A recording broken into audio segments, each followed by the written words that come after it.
We are convinced as business school that today education to management is an area where one of the most modern issues and challenges is how we will educate young or not so young people to cope with the issue at the interface between business and society. The 4 other schools who are involved have been detected by ESSEC among our historical academic partners. And among them we choose schools who we know as having a special interest to that kind of issues, having special interest towards ethical behavior of their graduate, toward corporate social responsibility, toward long-term thinking and practices.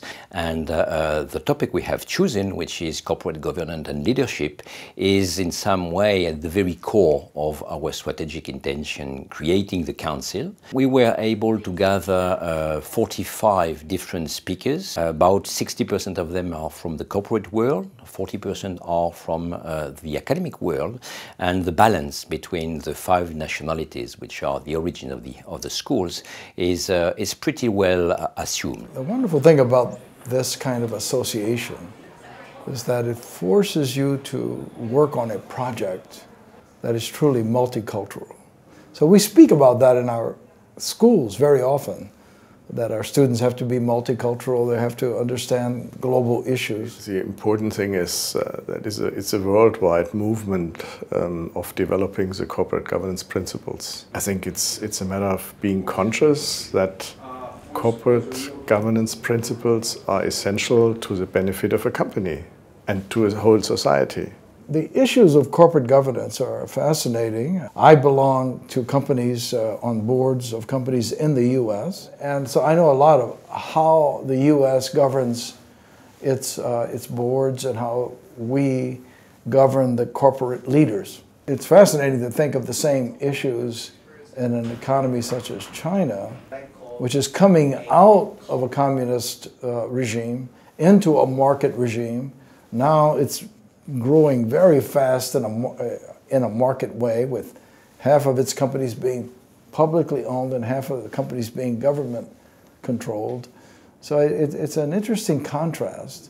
Even the corporate governance and the leadership actually are very new concepts for the Chinese companies. However, now we could see in China, we still have a very good belief which can be derived from the history, from our traditional culture. Which actually means we really believe we should take good care of our society.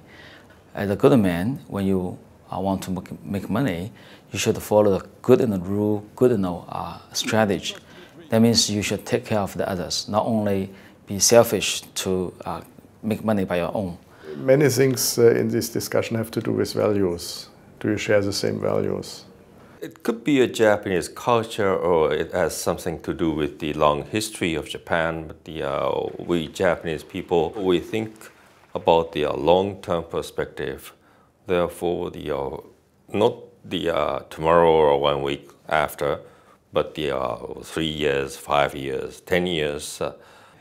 And also we put very high value about the long-term relationship, rather than the short-term result or profit or physical output.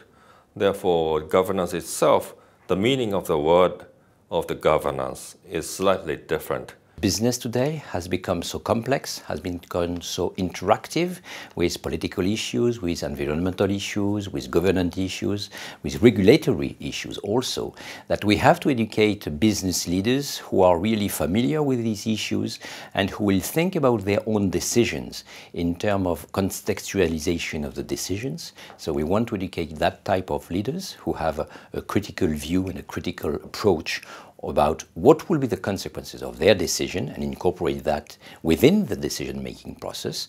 And this is why we create the council.